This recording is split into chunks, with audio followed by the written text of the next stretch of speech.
Hello guys, welcome back to Watch Addiction Watch Reviews. I haven't seen you guys in a week. That's because I was actually on vacation in Florida, South Florida. And I'm back now, and this arrived in the mail. I was hoping actually to bring this to Florida to test it in the ocean, in the pool, but it didn't arrive in time. But anyway, this is the new SPINNAKER FLEUSS with the stainless steel bracelet. I was really excited to get this in for review because I'm really interested to see what they've done with this bracelet. The watch feels really much more sturdy and better quality in hand with this extra heft added by the bracelet, and I think it really completes the FLEUSS watch here. I mean, it feels really nice in hand. Now the exact model number is SP50553. This is the brown dial variant with kind of a nice crispy, kind of, I would say, rough dial, as you can see there. I think it looks pretty cool there. Definitely a cool color combination with the black acrylic bezel there. Starting off with a wristwatch check, I am wearing the Omega Planet Ocean 8500. I'm definitely getting a lot more use out of this watch over the past, I would say, couple months. Just a really, really nice watch.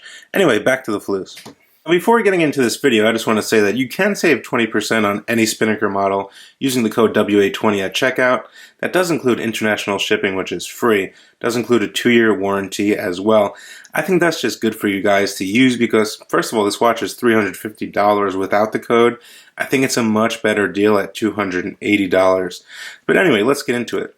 So it's pretty much a vintage style diving watch, very reminiscent of, kind of the Blancpain 50 Fathoms, somewhere in that era, as you can see here. The watch itself is all 316L stainless steel.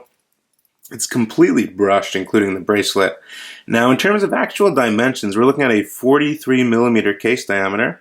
We're looking at a thickness of 12.6 millimeters and a lug-to-lug distance of 50 millimeters. And I measured that myself. We do get a Seiko NH35 automatic movement. We do get 120 click bezel. We do get 150 meters of water resistance. We get lume on all the applied numerals and the markers. We get a lumed bezel, screw down crown, screw down case back, a 22 millimeter lug width here.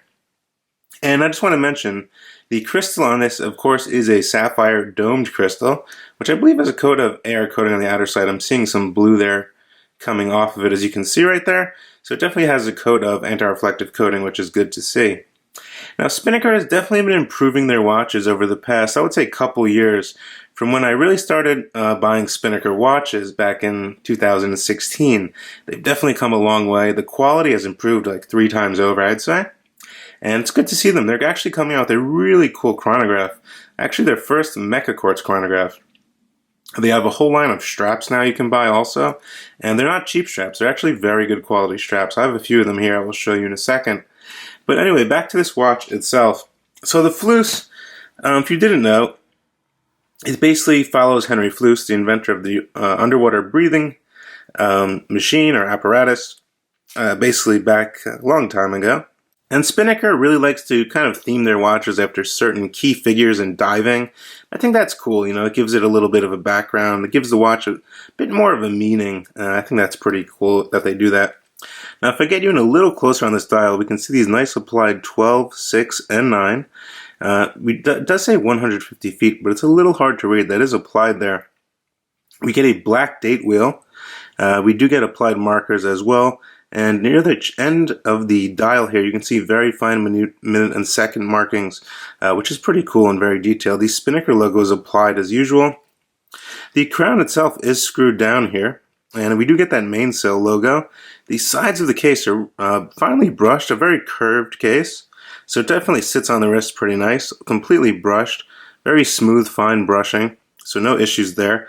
And nice chamfered little polishing over here on the edges, so that's a nice little detail to notice. And I think it's the small things that I really do notice, such as these small chamfered polished parts here. It also is slightly polished on the coin-edged bezel where you rotate it, which some of you might not notice, stuff like that. Now, getting to the big thing, the new bracelet. So we have an H-link style bracelet. It's 22 millimeters, tapers down to 20 at the end over here. And it's an H-link style, as you can see, and it's pretty flexible. I mean, the fluidity is definitely there. I think it's pretty good. I think it's pretty good for the money. So on these H-links, on these sides of them, they're polished. So it gets a little pop there, kind of when the light hits it, as you can see there. Now, the clasp itself is a pretty standard clasp designed with Spinnaker. You have a flip open here, 2 buttons, and we get a custom milled clasp, which is pretty nice. Also, we do get a diver's extension. So if I'm going to pop this out, kind of like the old Rolex models, have this diver's extension like this. Just comes out if you want to throw it over a wetsuit. Not that many of you are going to go diving, but this watch does have 150 meters of water resistance, so you can probably take it shallow diving. Now, the only bad thing I would say is that there's not that many micro adjustments, so if you don't get a perfect fit, I don't know. But overall, the bracelet is definitely of very good quality. The links are curved themselves. They are using not screws, but pins. So, you know, it would have been nice to see screws, but I don't know about this price point, all that they're giving you for this money. I think I'm okay with the pins. The crown itself does have some good grip, and it is quite decently sized. I can get a very good grip on it here. It unscrews. First position is self-winding on the NH35. Now the NH35 is a very reliable movement, 24 joules hand winding and hacking. This one about 3 seconds plus a day. Then first position, we get a nice quick set date, no issues there. Let's put it to 1. Final position is your hacking position. And you can set the time, very easy to screw in and out, no problems at all. Now the cool thing about this watch is the acrylic actual bezel, which is bulbous and curved. So it's really very vintage-like. This is loomed as well. The whole dial, the marker's hands are loomed as well. Sword's minute hand. And for the hour hand, it's just basically a shorter sword hand. We get a nice arrow-tipped sweeping seconds hand. This movement does beat at 3 Hz or 21,600 beats per hour. Now the bezel action itself is actually really good. Very nice clicks. I do like the clicks. It feels pretty good in hand. And everything does line up to the 12 o'clock position. So that's good to see. There's usually no alignment issues with Spinnakers, only really on Seiko models, I'd say. But from Spinnaker, they've been pretty good with the bezels. Now, taking a look at the case back of the watch, as you can see, we get solid end links on this new bracelet as well, which is really nice. Screw down case back, polished. And it does state some specifications. There's the NH35 movement inside there. Little Spinnaker tag on the rotor there, just stating their brand. And here's a loom shot for you guys. As you can see in the picture below, or the video, the dial itself is definitely brighter than the actual bezel. And it's a nice bright, kind of off greenish color, almost looks blue. But it definitely is much brighter on the markers and the hands than the actual bezel. But I think it looks pretty good. Definitely doesn't fade quickly, as you can see right here. So I think the loom is pretty decent, and I really don't have a problem there. Now on my 6.5-inch wrist, it's 50 mil lug to lug. I would say it fits, you know, it fits about across perfectly as it's curved. So I wouldn't really worry about that 43 millimeter size there. I think it wears more like a 42 or 41.5, to be quite honest there.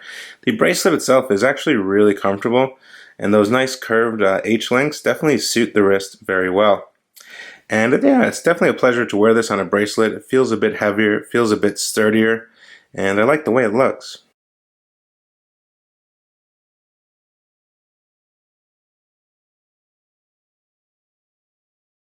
Now, if you're not a fan of any of the bracelets or straps these Spinnaker watches do come on, they have released these new straps. I've been testing these out for a while on numerous different watches.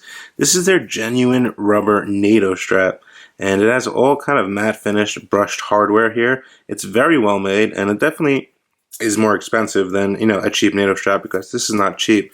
This is real rubber. It's very durable and robust as well, and it's just really nice. You can see here, this is a 2290. It's just very nice, feels good in the hands.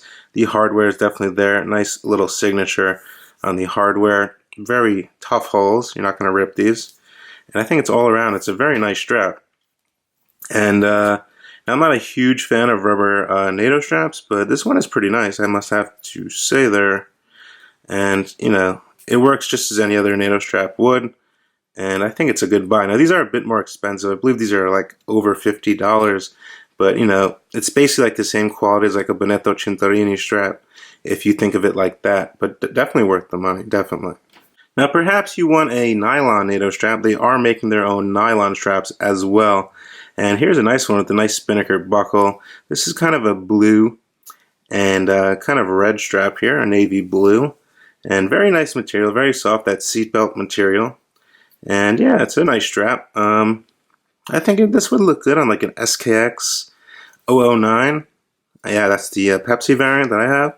I think it would look real good on that, but it's really good quality. I think this one's a bit cheaper than the rubber, but there's no issues with this. Tough holes. This one has been worn like a few times, and everything seems to be holding up pretty good so far.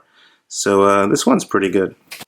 Now last is a mixture of genuine rubber and genuine leather, and this one is really high quality. As you can see on the back side here, it's rubber. So it's really flexible. You get that rubber flexibility, then you get that kind of, casual / dressy feeling of the leather on the front side. And it's very good quality leather. And the same exact buckle as the NATO, I believe, and the other one. But just very flexible straight out of the box. A little white end stitching on each end there. And I believe this one's more expensive, but you are paying for the quality. Keep in mind, these are not low quality straps from Spinnaker. They're definitely really good quality. Probably some of the best I've seen from these smaller companies. So there you have it, the new Spinnaker Fleuss on the bracelet. I also believe, or I do know, that the new whole models are coming on bracelets also. So I think that's pretty nice that they're doing that. I think a lot of people didn't really like the genuine leather water resistant straps, and a lot of people really like that chunk of steel on their wrist. And this bracelet will definitely do it for you. It's a pretty solid bracelet. I think they did a good job on this one, in all honesty. And it's a very nice looking watch. Honestly, this is probably my favorite out of their vintage line. And the whole might be probably the next favorite of mine. But this one is definitely my all-time favorite, because instead of paying like, so much money for a 50 fathoms, you can get the same kind of feeling and somewhat of the quality out of a $250 watch. So, I think it's a pretty good deal there. Let me know what you guys think down in the comment section below as usual. You can always find me at Watch Addict Channel on Instagram. You can definitely find me at www.watchaddictchannel.com for full written articles and more stuff on there as well. Hope you guys enjoyed the video. Always remember you can save 20% on any Spinnaker watch that is in stock with code W820. I have a lot of stuff coming, a lot of cool stuff coming in, guys. So definitely hit that subscribe button. Let me know what you guys think. And I will see you guys in the next video. Thanks so much for tuning in once again. Bye.